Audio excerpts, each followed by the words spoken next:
So, Okay. Mosh, I'm jealous because you're in Sambali right now. I can I know. feel I just got back. the energy from the place just by seeing you. How have Yeah, you been? yeah. How have you been Um, this past few months?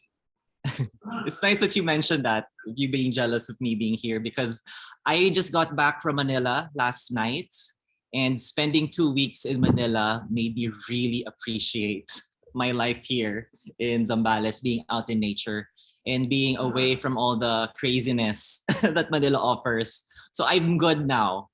I'm really good in this moment. So maybe you can talk about your journey. You know, you've been Mm. living in different places, you've been a teacher.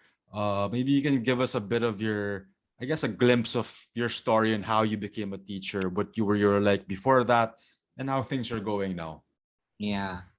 Yeah, so that's really a interesting question, because I find that um, I never planned on being a teacher. I always say that it found me in a way that, I was, during that time that I started teaching, I was in a dark place in my life, pretty much. I did everything that people expected me to do, what society expected me to do, what my parents expected me to do, aka graduate from college and then go straight to a corporate work. So when I was doing my corporate work, I was actually in the nightlife scene. I was doing events management for a company. And so this nightlife scene was really toxic, and I was really quite miserable. I was actually on the verge of depression when I was in my corporate work. And so when you are in that kind of space, you open up a little bit more. When you feel like when you've tried everything, I tried to do all the right things, but nothing is working. That's when I found you start to open up a little bit more, because you've tried everything. So you're now willing to be more open to other things. And that's when I started to discover meditation. And it was purely by chance that I discovered meditation online. I was reading a lot about it. And then I was looking for a place where I could find meditation classes. And I honestly thought that this was, suntok sa buwan. I'm never going to find a meditation class in the Philippines. I wasn't sure if we were ready for that. But sure enough, I found that there was one 5 minutes away from my house, which was White Space Wellness in Katipunan. And I just went there right away. And I did my first meditation class. It was so difficult, I have to say, my first meditation class. But there was something about the teacher that really resonated with me. She just felt so together, so at peace, so whole. Her name is Teacher Sarah Rubin, by the way. And that's how I first got into meditation. And from that point on, it was a domino effect with all of the other classes that White Space was offering, from yoga to Reiki. There was just really something about the teachers that I resonated with. When Eileen, the owner of White Space, asked me if I wanted to do teacher training, for some reason it felt so right. The idea of teaching, that I just felt electricity course through my body when she said that. And that's how it started for me. It really found me. I had no plans of doing it, but instead, I really feel like the path found me. Yeah, that's Pretty amazing. much And that's the it gist. really, I Yeah. mean, the same with me, Yeah. diba? We didn't think we were gonna be Yeah. teachers. We didn't think we would be able to hold space together for, our students. And I'm Yeah. curious though, like, a lot of people in our industry, it all looks so nice and so light, but we aren't spared from the challenges. And I'm curious how Yeah. you have been able to face challenges, especially since this is also your work, your profession. So like where Mhm. how do you like Yeah. find that work life balance to keep that, to keep your energy levels high and but to also hold space for other people and to make a living and Yeah. to pay for the bills, diba? Yeah. Yeah. I have to say, a big part of it is through my yoga practice. practicing yoga has been so crucial in my ability to face the challenges and all the discomfort life has to offer, because yoga teaches us how to breathe in the middle of a very difficult pose. And so when you keep doing this in your yoga practice, just teaching yourself, okay, keep breathing. This pose is killing me. It's so hard. I can't, I don't know how I'm doing this. But then you teach your body to just keep breathing in the middle of the challenge. And so as I keep practicing the doing this, it carries out in your life. You teach yourself how to remain with the discomfort, teach yourself how to breathe through the challenges.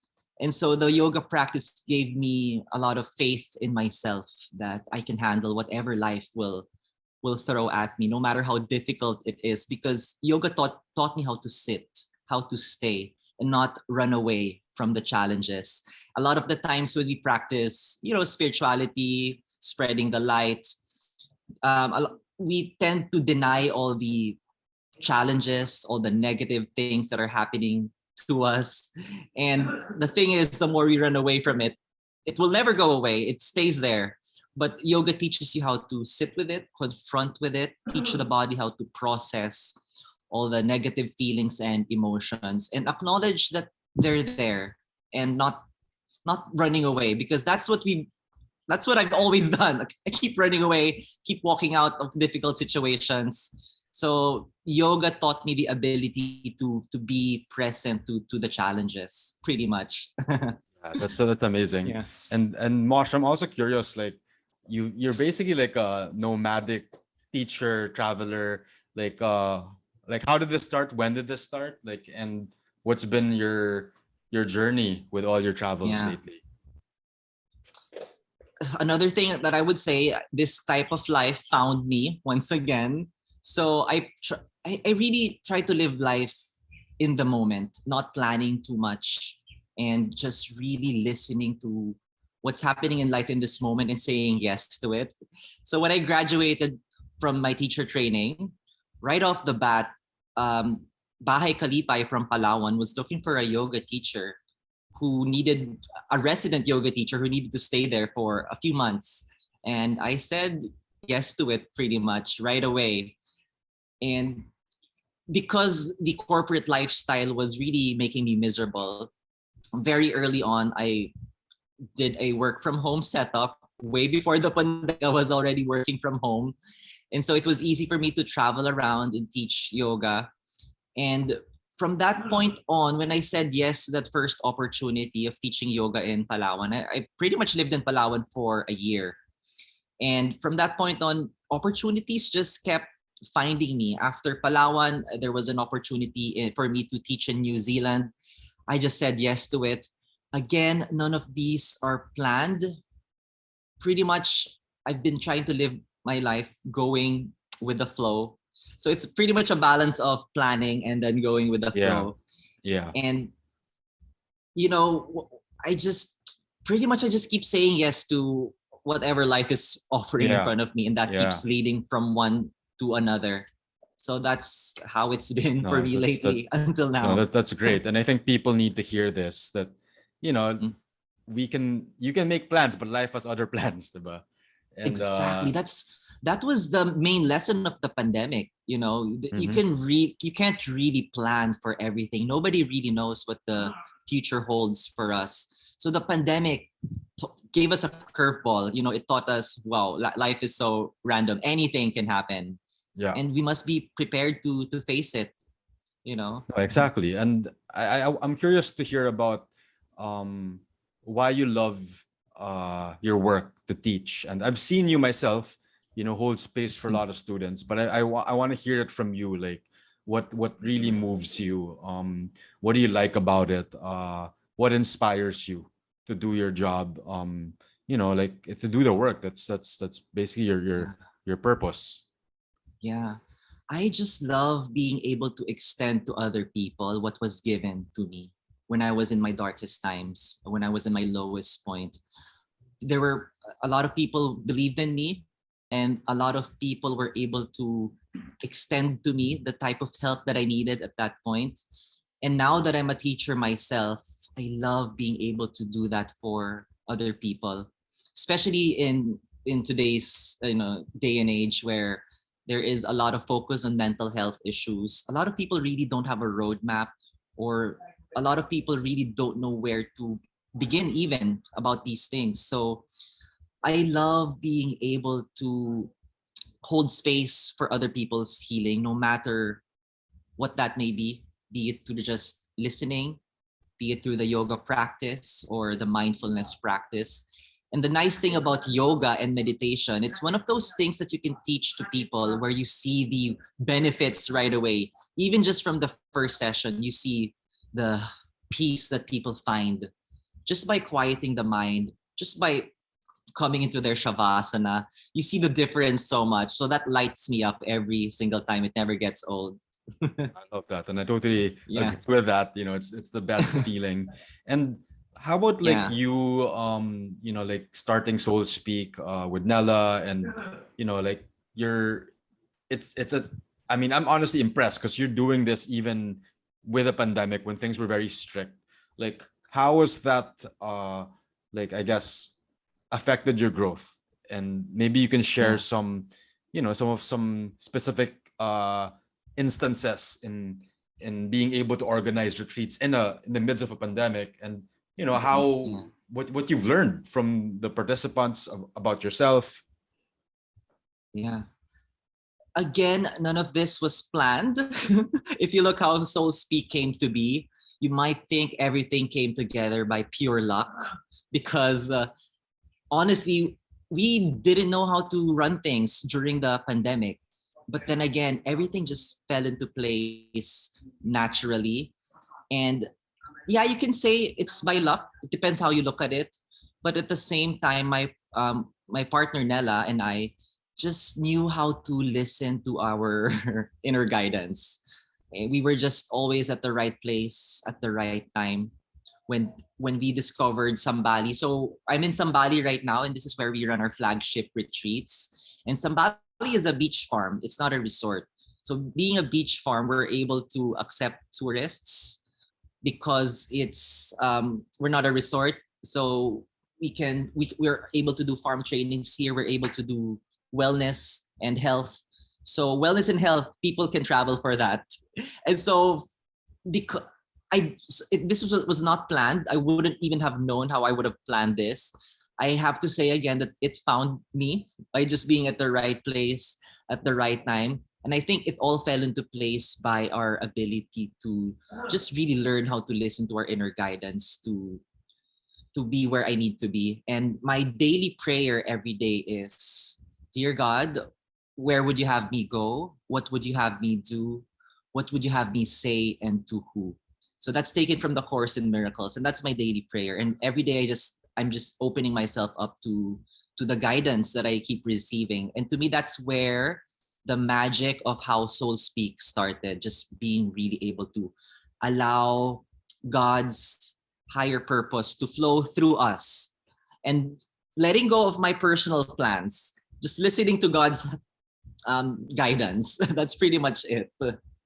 And like I Yeah. love that, like how you're like you're the vessel, diba? And all this energy is Mm, moving through you, and you're affecting all these people, and you're also getting that energy as well from others. And I'm curious, like this mindset. I was talking to someone else in another episode about mindset, and you seem to have a very cultivated mindset, and a lot of people I think aspire for that.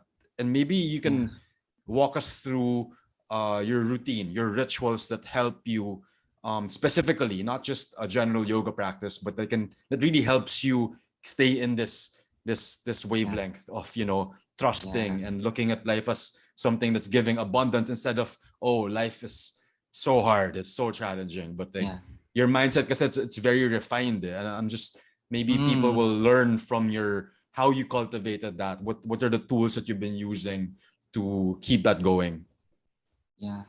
Thank you for saying that. And I love this question because I really devote everything to my daily practice. It's really important to have a daily practice or just one thing that you show up for every day. And from this one thing that you show up for every day, everything falls into place. And I devote it to my meditation practice every morning. So here in Sambali, I'm just blessed that I'm able to meditate in front of the ocean. So I just do that 25 minutes a day. I just sit quietly, mindfulness meditation. And this has given me the ability to really get to know myself deeply, how to refine my inner guidance, because it's not difficult, it's not easy, pursuing my own path, especially in this world where constantly people are telling you what to do, society is telling you what to do, your parents are telling you what you should do. And to be able to set that aside and learn how to listen inwards, be familiar with yourself, know thyself is where everything begins. And when you really get to know yourself through the practice of meditation, then you can really trust yourself, especially during this time where there's a lot of uncertainty, there's a lot of fear. It's easy to fall into the trap of fear and just doing what everyone else is doing, because you think we never really know ourselves. So when you don't know yourself, other people will put an identity on you. And that's kind of hard, because you kind of get lost in you lose yourself, especially living in the big city, especially in a fear-based society. So when you meditate and you just quiet everything down, you just listen inwards, and it's like you're cultivating your inner space to really know how to act, to know how to decide. When things are noisy, you zero in on yourself, and in this quiet space, you just learn how to listen more clearly. No, I totally feel you, but I'm also curious, realistically, how long did it take for you to get to this point? Like, because people are always want it instantly. They want, in a day I'm good now. But like, for you, how long did it take to get to this point where you're able to sit because that's a long time for a lot of people, 25 minutes. Like, how long did it take to get to that point? Yeah, it took me a while. I started with just 7 minutes every day. Well, I've been practicing meditation for 7 years now. So it really takes training. Just the same way that you go to the gym, for the first time, and you exercise your muscles, it's really going to be difficult at the start. And just like any other muscle, your mind is also a muscle. You need to train your muscles every day. So at first, it's going to be very challenging. You have to practice your mental muscles. So my best advice is to start slow. Start with just 5 minutes even, and then work yourself up to 7 minutes to 10 minutes, and just do it every day consistently. And then you'll see all of a sudden it gets easier and easier over time. Again, just like any muscle that you exercise every day, you just get better at it. And then one day you'll just notice all the benefits of the mindfulness meditation suddenly happening. All of a sudden, you're not disturbed by the things happening around you. All of a sudden, you find that you have a choice. When an irritation happens, you get the choice to, okay, am I going to allow myself to be irritated, or am I just going to move on? All of a sudden, you have access to these choices, which previously things just started to happen automatically. Something annoys you, you automatically get annoyed. I found with the meditation practice, when something is annoying you, all of a sudden you have a choice. Do I allow myself to get annoyed, or do I move on, breathe it in? And sometimes we can still allow ourselves to get annoyed. At least it was our choice. No, I love that you have the choice. And like it's not perfect. Like I even tell some of my students, you will miss a meditation and you just gotta pick yourself up and do it again, diba? Like it's not a pursuit, it's a practice, diba? So it's gonna be, it is a you practice, gotta keep refining it, you gotta keep evolving it, and I feel like it transforms into different things as well, diba? Like, and I'm sure for you rin, diba? Like parang not just the sitting practice of meditation, it evolves into like maybe by even just walking, diba? You're not thinking, you're just being. And I think that's one of the things what I advocate for as well, diba? Like to be able to move past that mind that just tells you that you're not good enough, that you're just excessively worrying. And that's why I feel like teachers are really like so needed now, like especially in the city and densely populated areas. And Mm. I just really am thankful that I have people who I can confide with, like you, and other Yeah. teachers who Mm. remind you that you have a choice, and you can work on it, and there are scientific facts that back all of these, most of these practices, especially meditation. So, like, Yeah. lastly, Mosh, maybe you can share with us, like, something, a story that means a lot to you, like maybe a story of somebody you met, or a story that you feel would be special to you, like something that was moving. It can be from a long time ago, from a recent memory. It can be something simple, but like just a story that you think you could share, that could resonate, that's something that's moving. Hmm. There's a lot of stories that I could share, but I suppose the one thing that really comes into mind in this moment is that when I was reading The Course in Miracles, it's a book that I've been reading recently, and pretty much what the book is saying, that the whole world is pretty much based on our perception, that everything really begins with us, and that everything that we see around us is purely a reflection of and everything that's happening inside of us. It's as if we're projecting our, projecting our reality outwards, and whatever is happening in our mind, you will see it reflected outwards in your environment. And when I started reading that book, I decided to just always begin with myself, to just start to love myself, to just honor myself, to just keep listening to my inner knowing, inner guidance.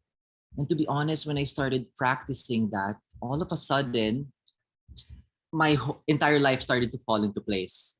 All of a sudden, opportunities started to open up for me when I stopped listening to other people, when I stopped listening to society, which is very difficult, I have to say. And I just kept focusing on my practice. All of a sudden, things showed up in my life. And I say this story because when I started to practice this, my partner just suddenly showed up. And, you know, I honestly did not think that I was going to meet anybody like him. And when he showed up, you know what? I found out that he's also reading the Course in Oh, Miracles. wow. So that was Yeah. such I was like, this is crazy. This is crazy. I cannot believe this. Yeah. Not only that, he's also read all of the other books that I've read. But it's such a divine coincidence that the moment that I was reading that book and then I met him, he was also reading that book the same Yeah. time that I was. And I was just like, whoa, this is amazing. One of the lines in the books was actually, miracles are a natural occurrence. When they don't occur, something has gone wrong. And so to me, that was one of the best ways that I saw that miracles are actually quite natural in They life are. when all They of these are. magical things happen. And from that point on, coincidences by coincidence just kept happening in my life. A lot of alignment just kept happening in my life.